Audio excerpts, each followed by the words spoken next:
And, of course, there's the state of Arizona just days after filing a federal lawsuit against the anti-illegal immigration law there, against the governor, the state government.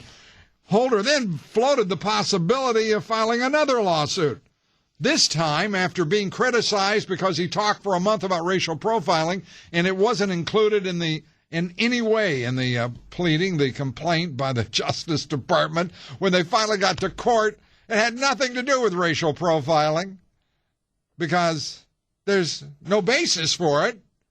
It's just politics and rhetoric.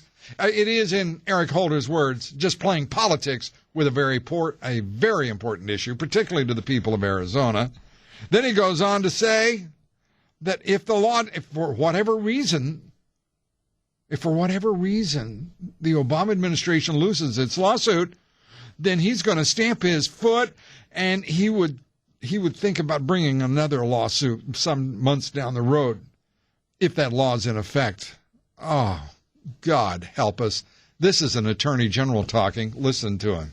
Doesn't mean that if the law, for whatever reason, happened to go into effect, that 6 months from now, a year from now, we might not look at the impact the law has had and whether or not there has been that racial profiling impact. And if that was the case, we would have the tools and we would bring suit on that basis. On that basis. Isn't that cute? There's just one problem. He's the guy who'd been talking about racial profiling.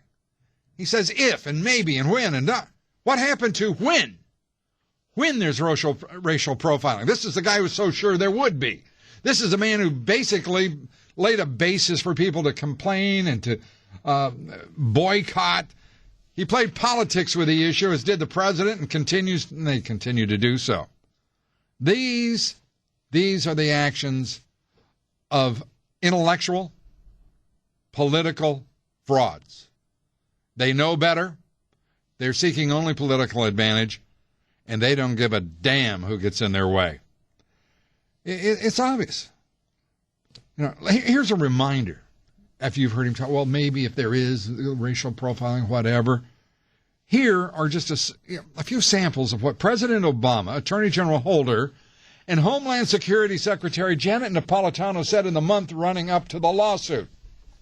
You can imagine if you are a Hispanic American in Arizona, your great-grandparents may have been there before Arizona was even a state. But now suddenly, if you don't have your papers and you took your kid out to get ice cream, you're going to be harassed. That's something that could potentially happen. I think you potentially get on a slippery slope where people will be picked on because of how they look as opposed to what they have done. And that is, I think, something that we have to try to avoid at all costs. Unfortunately, I think it does and can invite racial profiling. I think it's bad for law enforcement. That's the brain trust, folks. That's your president, your attorney general, and secretary of Homeland Security. One big team going after everything that is American. And I mean everything. By the way, Bob Schieffer at CBS, Face the Nation, did not ask Holder a single damn question about why he dropped the Black Panther voter intimidation case. Not a single damn question. And I apologize, I am swearing. Well, I'm actually not. That's D-A-M. That's the way I get around that. I am so disgusted with what is passing for a media in this country. Folks,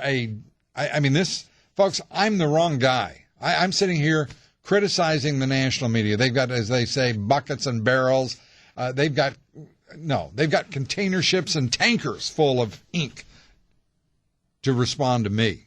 It isn't smart of me to do that strategically or strategy-rise. I mean, it's just, but I got to tell, it's the truth. It is the truth. They will not in any way focus fairly and in an intelligent way on the national interest and our values. And I got to say one thing to you, just one other little thing. They also didn't ask a single question about why in the dickens this Justice Department that's so interested in just the law didn't go after more than 70 sanctuary cities all across this country. That's how stupid they think you and me and our fellow citizens are, folks. We're just a bunch of dummies. And you know what? The national media is playing us for just exactly that, right along with this administration. The Lou Dobbs Show continues in one moment. 877-55-DOBBS. Make your voice heard. Please. Time's running out.